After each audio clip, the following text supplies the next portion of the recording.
Estructuras tensadas, video 2. Estructuras tensegrity. Las estructuras tensegrity son estructuras de reticulados espaciales compuestos por barras y cables que definen un sistema mecánicamente estable en 3 dimensiones, que mantienen su forma en un complejo balance de fuerzas entre elementos rígidos y cables. Estos elementos rígidos son las barras que trabajan a compresión y los elementos elásticos son los cables que trabajan a tracción. Es el resultado del comportamiento en conjunto de la combinación de fuerzas continua de tracción y discontinua de compresión. La denominación de tensegrity surge de la unión entre dos palabras inglesas, tension, que significa tracción, e integrity, que significa integridad. Supongamos que tenemos un reticulado compuesto por barras rígidas superiores que toman la compresión y las barras inferiores que toman la tracción han sido reemplazadas por cables.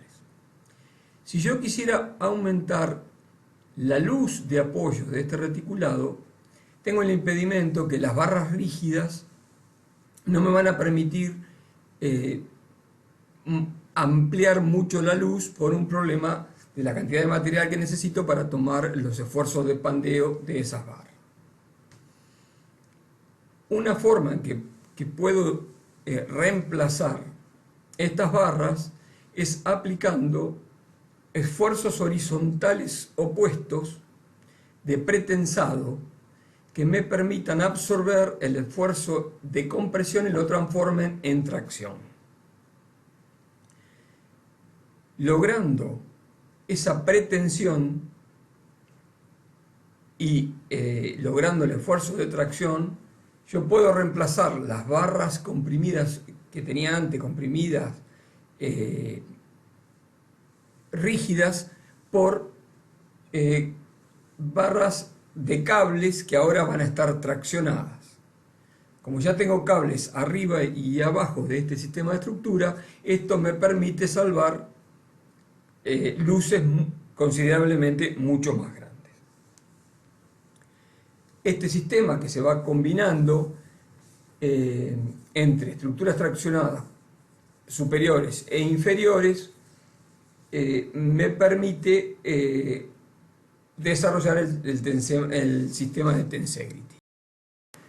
Si yo voy combinando las distintas figuras donde los cables están siempre traccionados y los puntales comprimidos, puedo ir ampliando el sistema y ampliando la separación entre apoyos.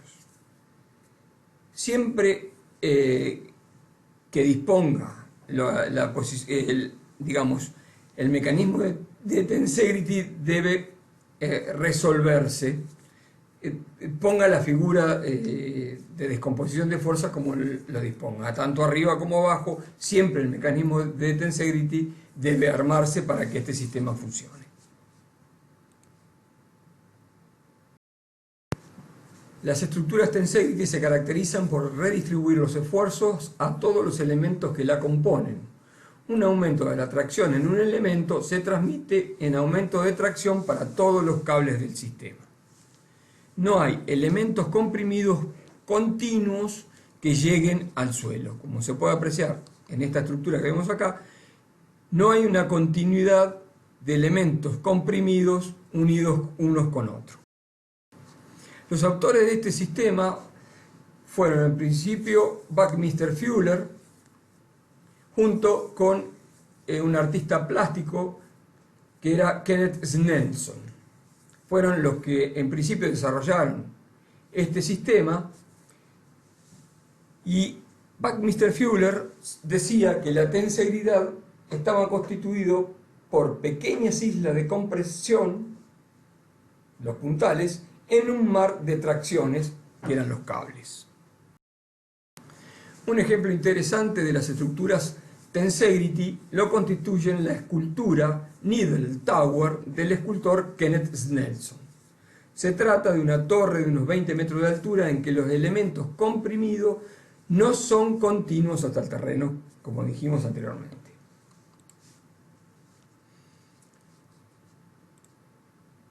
Todos los elementos que están trabajando en la compresión están discontinuados. Las estructuras Tensegrity pueden ser sistemas abiertos o sistemas cerrados. Los sistemas abiertos son aquellos que necesitan elementos o estructuras secundarias para mantener el pretensado. Para ello se requiere que el subsistema traccionado se prolongue hasta los apoyos para su anclaje.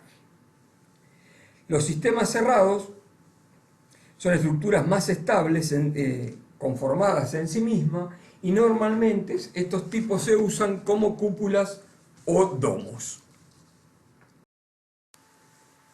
En el 1992 se construyó el Georgia Dome, que era una de las estructuras más grandes de este tipo. Cubría una planta aproximada de 188 metros por 233 metros de longitud. La configuración de los cables dio como resultado una estructura tan rígida que para las máximas cargas de nieve las deformaciones resultaron ser muy pequeñas. El cerramiento se realizó con paños de membranas que presentaban una geometría en forma de paraboloides hiperbólicos. La ingeniería estuvo a cargo de Mathis Levy, quien patentó este sistema y lo denominó Tenstar Dome. Este sistema se utilizó para la ejecución del Estadio Ciudad de La Plata. La morfología del estadio nace a partir de la intersección de dos circunferencias que identifican cada uno de los dos clubes que representan a la ciudad, Gimnasia y Estudiantes. Tienen una luz de 180 metros en el sentido transversal por 240 metros en el sentido longitudinal. La intersección de esas dos circunferencias determinan la forma de 8 típica de este estadio.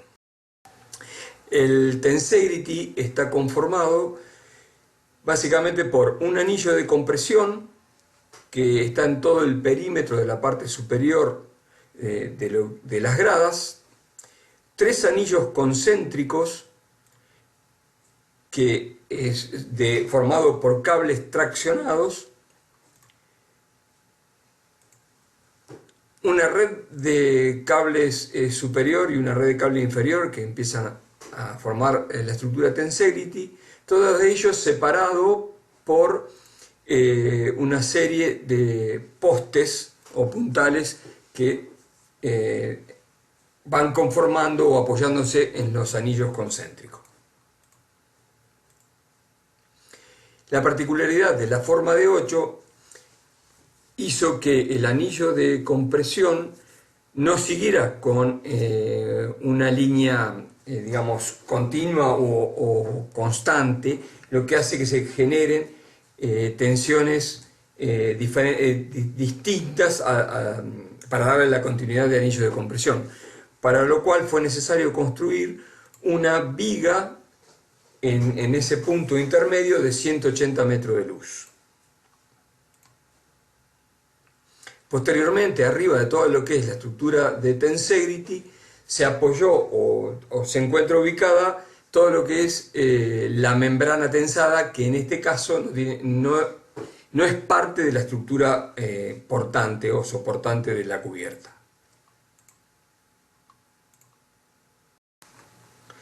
El anillo de compresión, que está apoyado sobre